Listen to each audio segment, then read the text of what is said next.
మనం చూస్తుంటాం కదా, చాలామంది అమ్మాయిలు భర్త కొడుతుంటే, హింసిస్తుంటే, శారీరకంగా, మానసికంగా బాగా వైలెంట్గా ఉంటే కూడా ఆయన వదిలిపెట్టకుండా అట్లే పడుంటారు.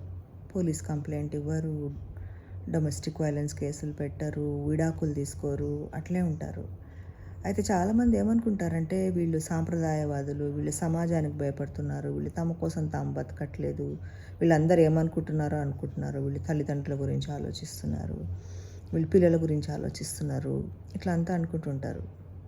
కానీ అంతకంటే ముఖ్యమైన కారణం ఏమంటే వాళ్ళ దగ్గర డబ్బులు ఉండవు. వాళ్ళకంటూ ఖర్చు పెట్టుకోవడానికి ఒక్క రూపాయి ఉండదు. భర్త ఇస్తేనే దాని మీదనే బతకాలి. అట్లాంటి వాళ్ళు బయటకి ఇచ్చి ఎట్లా కేసు పెడతారు? అంటే బయటకు వచ్చి ఇట్లా కేసు పెట్టగానే ఇంకా అయిపోతుందా? వాళ్ళు వచ్చి అంత అంత కరెక్ట్ అయిపోయి ఆయన డబ్బులు ఇచ్చి వీళ్ళు బయట వచ్చి హాయిగా ఉంటారా? లేదా విడాకులకు అప్లై చేయగానే విడాకులు వచ్చేసి వీళ్ళకి మంత్లీ జీవన భృతి వచ్చేసి వీళ్ళంతా వీళ్ళు హాయిగా ఉంటారా?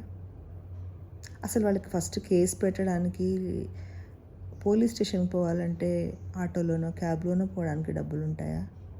విడాకులకు అప్లై చేయాలంటే లాయర్కి పెట్టడానికి ఫీజు ఉంటుందా? ఇట్లాంటివి చేస్తా అంటే సపోర్ట్ చేయని తల్లిదండ్రులు చాలామంది ఉంటారు. లేదా తల్లిదండ్రులే చాలా ఆర్థిక ఇబ్బందుల్లో ఉండిండొచ్చు, చూసుకోలేనంత.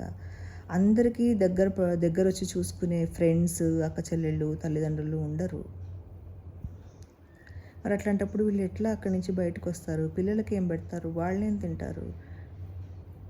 అట్లాంటప్పుడు ఉండక ఏం చేస్తారు? ఇదే కదా భర్తలకి చాలా అడ్వాంటేజ్ మగవాళ్ళకి. ఇదేం చేస్తుందిలే, దీని దగ్గర ₹1 లేదు, కనీసం ఆటో ఎక్కి బయటికి పోలేదు, నా మీద ఏం చేస్తుందిలే అని వాళ్ళు అట్లాగే చెలరేగిపోతుంటారు. కాబట్టి ఆడపిల్లలకి ఏమిచ్చినా ఏమి ఇవ్వకపోయినా చదువు ఇవ్వండి. వాళ్ళని ఎట్లా తయారు చేసినా చేయలేకపోయినా కానీ ఫస్ట్ వాళ్ళ మీద వాళ్ళు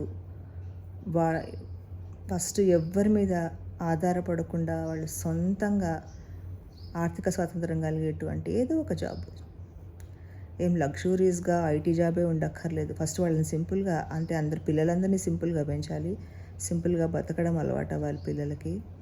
తర్వాత వాళ్ళు ఆర్థికంగా ఏది లేకపోయినా కానీ ఏదో ఒక ఉద్యోగం ఉండాలి. వాళ్ళు ఆర్థికంగా తమ కాళ్ళ మీద తాము నిలబడాలి, తర్వాతే మిగిలినవన్నీ. అదే జీవితంలో చాలా ఇంపార్టెంట్. డబ్బు ఇచ్చే కాన్ఫిడెన్స్ ఇంకా ఏది ఇవ్వదు. మీరు ఎంత ధైర్యం నూరిపోసినా, ఏం చేసినా, ఎంత స్వతంత్రంగా పెంచినా లాస్ట్కి ఆర్థిక స్వాతంత్రం ఉంటేనే ఏదైనా చేయగలుగుతారు. అది ఇచ్చే కాన్ఫిడెన్స్ ఏది ఇవ్వదు. కాబట్టి ఆడపిల్లలకి మొదట చెప్పండి, వాళ్ళు ఏదో ఒకటి ఉద్యోగం చేసి వాళ్ళ కాళ్ళ మీద వాళ్ళు నిలబడాలి, తర్వాతే ఇంకేదైనా. ఎందుకో ఈరోజు సిక్ లీవ్ పెట్టి పడుకొని ఉంటే చెప్పాలనిపించింది. Thank you.